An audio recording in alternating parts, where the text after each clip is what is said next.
సంచలనాలకి మారుపేరు రామ్ గోపాల్ వర్మ. ఆయన నిజ జీవితాల నేపథ్యంలో సినిమా తీస్తున్నారంటే అందరి దృష్టి అటువైపే ఉంటుంది. అది చాలదన్నట్లు ఇదే నా చివరి సినిమా అంటూ వంగవీటికి శ్రీకారం చుట్టారు. వర్మ లాంటి దర్శకుడు ఇదే నా చివరి సినిమా అని, ఇంతకు మించిన కథ నాకు భవిష్యత్తులో మరొకటి దొరకదని ప్రకటనలు గుప్పించాక ఇక ఆ సినిమాపై ప్రేక్షకులకు ఏ స్థాయిలో క్యూరియాసిటీ పెరుగుతుందో ప్రత్యేకంగా చెప్పాల్సిన అవసరం లేదు.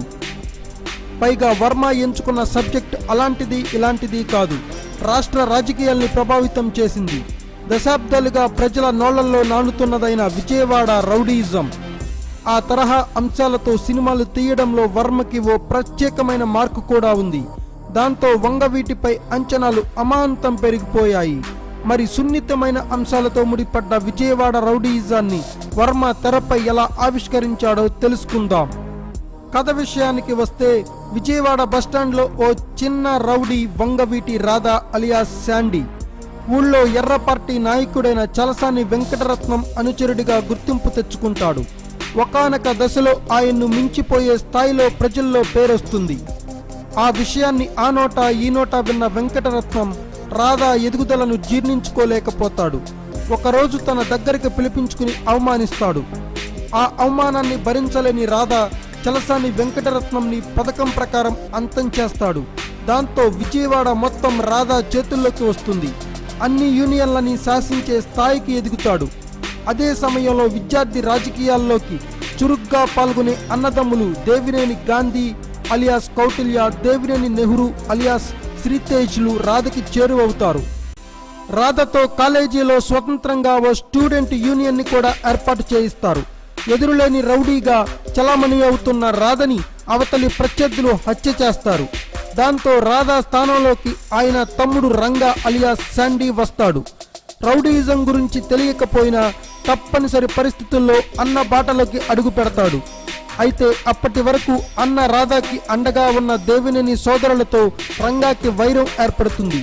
దాంతో రంగా వర్గం నుంచి బయటికి వచ్చి కాలేజీలో సొంతంగా యూనియన్ని పార్టీని ఏర్పాటు చేసుకుంటారు. బలమైన వర్గంగా ఎదిగే ప్రయత్నం చేస్తారు. దేవినేని సోదరుల నుంచి రంగా ప్రాణానికి ముప్పు ఉందని భావించిన ఆయన అనుచరులు గాంధీని కాలేజీలో చంపేస్తారు. అన్న మరణం తర్వాత దేవినేని నెహ్రూ ఆలోచనలో పడిపోయిన మరో తమ్ముడు మురళి అలియాస్ వంశీ మాత్రం పగతో రగిలిపోతాడు. ఎలాగైనా రంగా మీద పగ తీర్చుకోవాలని నిర్ణయించుకుంటాడు. అతనికి రాజకీయ శక్తులు కూడా అండగా నిలుస్తాయి. దాంతో రంగా అనుచరుల్ని ఒక్కొక్కరిని చంపుకుంటూ వెళతాడు. అదే సమయంలో రంగా రాజకీయ ప్రవేశం చేసి ఎమ్మెల్యేగా గెలుస్తాడు. దేవినేని నెహ్రూని కూడా అప్పుడే పుట్టుకొచ్చిన ఓ ప్రాంతీయ పార్టీ హక్కున చేర్చుకుంటుంది. నెహ్రూ కూడా ఎమ్మెల్యే అవుతాడు. ఆయన పార్టీ అధికారంలోకి వస్తుంది. దాంతో రంగాని హత్య చేయాలని మురళి పథకం పన్నుతాడు. స్వయంగా ఇంటికి ఫోన్ చేసి బెదిరిస్తాడు. దాంతో మరింత ఆగ్రహంతో రగిలిపోయిన రంగా మురళిని హత్య చేయిస్తాడు. ఇద్దరు అన్నదమ్ముల్ని కోల్పోయిన నెహ్రూ రంగాపై పగ తీర్చుకున్నాడా లేదా, రంగాని ఎవరెలా అంతం చేశారనే విషయాల్ని తెరపై చూడాల్సిందే. విజయవాడ రక్త చరిత్రని తిరగేస్తే అందులో రంగా హత్య గురించి భిన్నాభిప్రాయాలు వ్యక్తమవుతుంటాయి. కుల సమీకరణల గురించి ఆసక్తికర విషయాలు వినిపిస్తుంటాయి. కాకలు తీరిన నాయకుల పేర్లు ప్రస్తావనకొస్తుంటాయి. కానీ ఏది ఎలా జరిగిందనేది మాత్రం ఎవరు ఇతిమిస్తంగా చెప్పలేదు. అలాంటి ఓ క్లిష్టమైన అంశాన్ని రామ్ గోపాల్ వర్మ లాంటి దర్శకుడు టచ్ చేస్తున్నాడంటే జనంలో ఓ ఆశ. ప్రశ్నలుగా మిగిలిపోయిన అంశాలకి కనీసం పరోక్షంగానైనా జవాబులు కనిపిస్తాయనేదే ఆ ఆశ. వివాదాస్పదమైన అంశమే అయినా రామ్ గోపాల్ వర్మ చెప్పాలనుకున్నది ధైర్యంగా చెబుతాడన్నది ఓ నమ్మకం. కానీ రామ్ గోపాల్ వర్మ మాత్రం ఆ ప్రశ్నని ప్రశ్నగానే వదిలేశాడు. జవాబు కనకదుర్గమ్మకి తప్ప మరెవ్వరికీ తెలియదనే విస్పష్టంగా చెప్పేశాడు.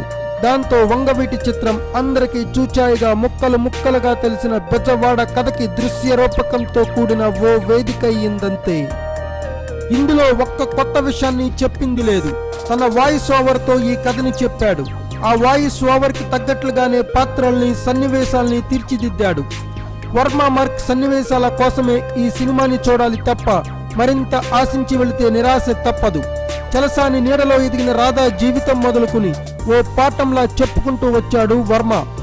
రంగా హత్య తరువాత పరిణామాలు అంతకు ముందు జరిగిన సంఘటనల కంటే నాటకీయంగా ఉంటాయనేది విశ్లేషకుల మాట. కానీ వాటి జోలికి వెళ్ళలేదు వర్మ. రంగా హత్య తర్వాత కథతో ముగించాడు.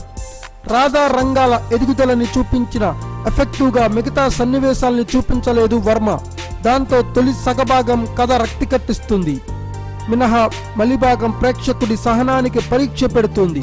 మలిభాగంలో కీలకమైన కథ ఉన్నప్పటికీ వాటిపై పెద్దగా దృష్టి పెట్టలేదు. రంగా హత్యని పేలవంగా తెరకెక్కించాడు వర్మ. దీక్షలో కూర్చున్న రంగాని అయ్యప్ప మాల ధరించి హత్య చేస్తారు. అయితే ఆ సన్నివేశాల్లో మాత్రం వర్మ మార్కు కనిపించదు.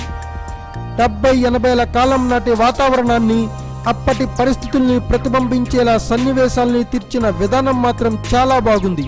అలాగే పాత్రలకు తగ్గట్లుగా నటీనటుల్ని ఎంపిక చేసుకున్న వైనం కూడా ఆకట్టుకునేలా ఉంది.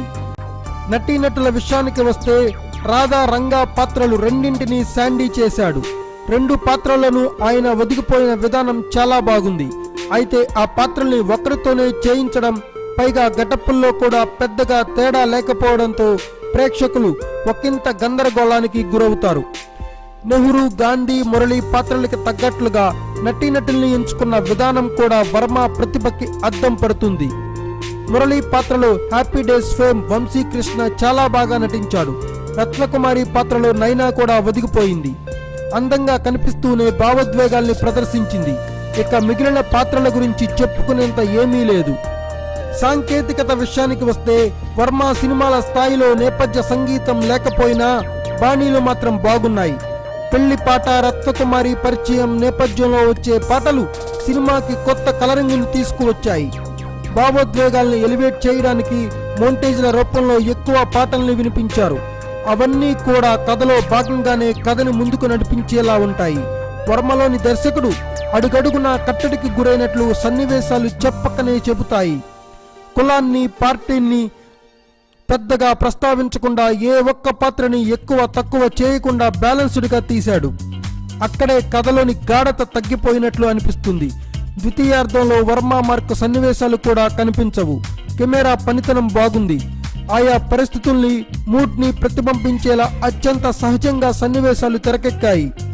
ఫైనల్ గా అందరికీ తెలిసిన కథని రామ్ గోపాల్ వర్మ కూడా మరోసారి తెలుసుకుని ఆయన మాటల్లోనూ ఆయన మార్కు సన్నివేశాల్లోనూ చెప్పాడంతే. Thanks for watching. Please subscribe our channel.